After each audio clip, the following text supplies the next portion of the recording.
मेरे चैनल को सब्सक्राइब करें तथा घंटी को दबाएं और नई वीडियो का मैसेज पाएं। ये माया मुनि मन मोह करे छन माई।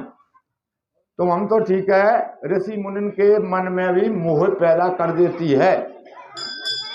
एक बार आप दृष्टांत प्रेम पूर्वक सुने। दब गए राजा जनक, सपने में दब गए और बहुत जोर से उन्हें भूख लगे आई। राजा जनक के इतना मतलब धन था जो कुबेर के पास भी नहीं है। दास दासी सब कुछ था, ज्ञान भक्ति वैराग्य। सपने में भूखे हो गए, भूख लगे आई। भूख लगी तो घबरा गए कि भोजन कहाँ मिले कहाँ मिले। तो एक जगह यानी अन्नकूट हो रहा था, भोजन बट रहा था। राजा जनक उस अन्नकूट में पहुंचे तो अन्नकूट तो बढ़ चुका था। जो कढ़ाई करोला थे वे साफ हो रहे थे। राजा जनक के भूख लग रही थी। सपने में बड़े दुखी हो रहा है कि कैसे ही मिल जाए, थोड़ा अन्न तो मिल ही जा, नहीं प्राण निकलने वाले हैं सपने में। तो वहां देखा, उन सेवकों से कहा कि महाराज जी कुछ भोजन मिलेगा। बोले आप पहले ना आए, यहाँ तो साफ हो चुका। तो एक छोटी सी करैया में चाशनी पड़ी थी, चाशनी जो शक्कर की बनती है।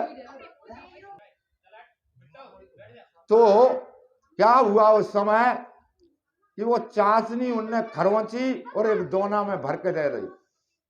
दोना में वो चाशनी लेकर जनक जी को संतोष हो गया कि इसे खाके मतलब पाके और जल पीऊंगा तो मेरी जो भूख की अग्नि है, पेट की अग्नि शांत हो जाएगी। तो जल की तलाश में घूमने लगे। तो जल एक जगह निकल के आ रहा, तो सोचा इधर कुआं है अथवा जल स्तोत्र है, वहां पहुंचे। जब रास्ता में जा रहे थे तो एक चील मंडरा रही थी। चील, वो चील झपटी और वो दोना पकड़ के ऊपर उड़ गई। पूरा कुछ फैल गया और कुछ चील ले गई। जनक जी के जैसे ही चील ने झपटा मारा तो चीख निकल पड़ी, मतलब चिल्ला पड़े, हाय राम, अब तो मेरे पास कुछ ही नहीं रहा। और जो चीख निकली तो उनकी नींद टूट गई। नींद टूटी तो सेवकनी दास दासी फटाक से उनके पास आ गए। स्वामी जी क्या हुआ? राजा जनक थे, पलंग लगा हुआ था, सोवरन का पलंग बिछा हुआ था, गद्दा बिछ रहे थे। अब जनक जी उनसे क्या कहें, दास दासन से, सपने में की तो बात है। बोले क्या हो यार? कुछ नहीं कुछ नहीं। सब लोग आए पूछते पूछते, वामदेव ऋषि आए जो उनके गुरु थे, उन्हें बुलाए गए। राजा जनक ने ना तो भोजन करे, ना स्नान किया, सुबह कुछ भी नहीं किया और उदास होकर बैठे रहे।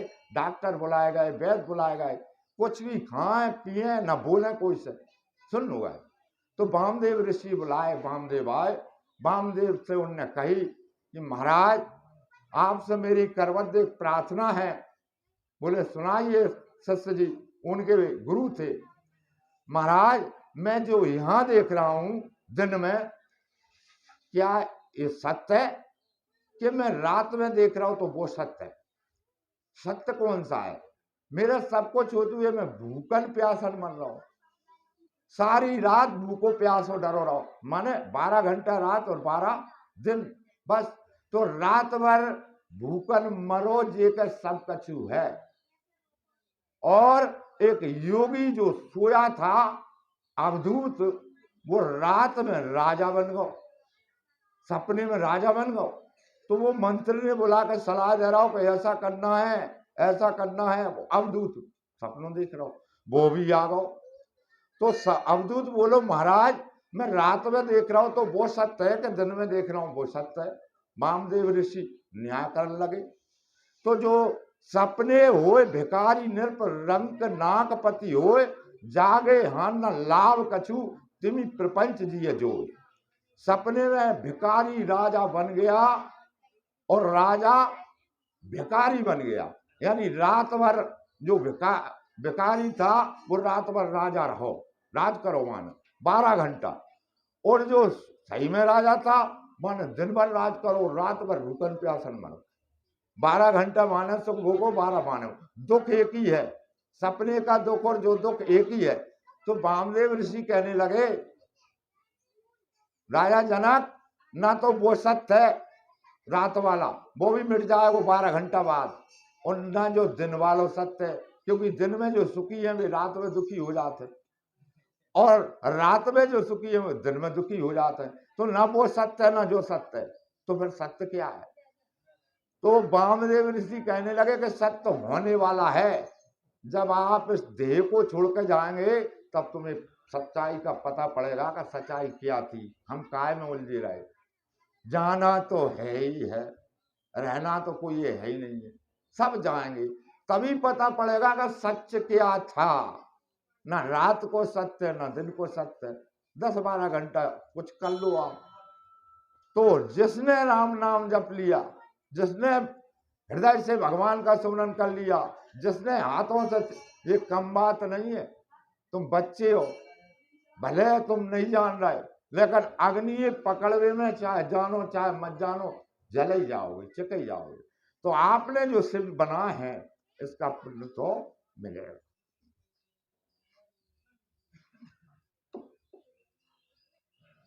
इस पुण्य को कोई छीनने वाला नहीं, जो आपने कमा लिया वो मिलेगा, बहुत पुण्य है। तो ये जो किया है जो आपके साथ जाएगा, इसीलिए मैं कहता हूं कि जो कर रहे हो, जो सब कुछ देने वाला है, विश्वास रखो। राम के नाम पर विरोध सचुग में बहुत हो, पहला दिन राम नाम जपो, पिताजी जाके मार के फेंक देंगे, राम नाम मत जपो।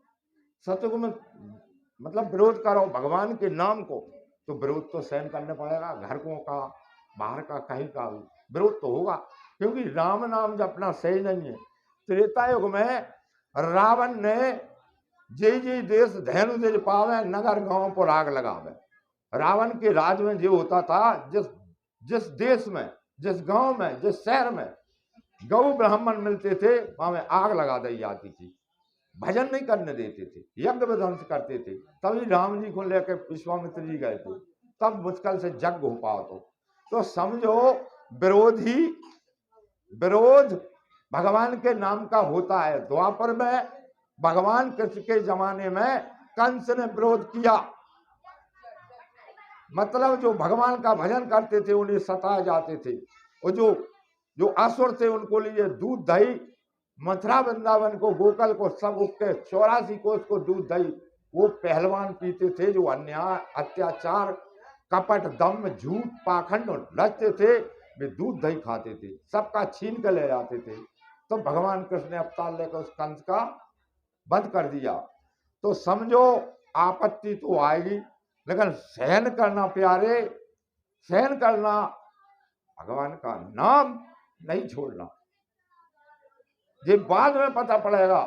और जो दुष्ट लोग होते हैं उनको दंड तो भगवान ही दे सकते हैं, तुम हम नहीं दे पाते, हमारी तुम्हारी कोई शक्ति नहीं है। भगवान स्वयं, भगवान देख रहा है, भोले बाबा देख रहे हैं आप क्या कर रहे हैं। आप सच्चे मन से करो, हृदय से करो, भगवान का पूजन करो।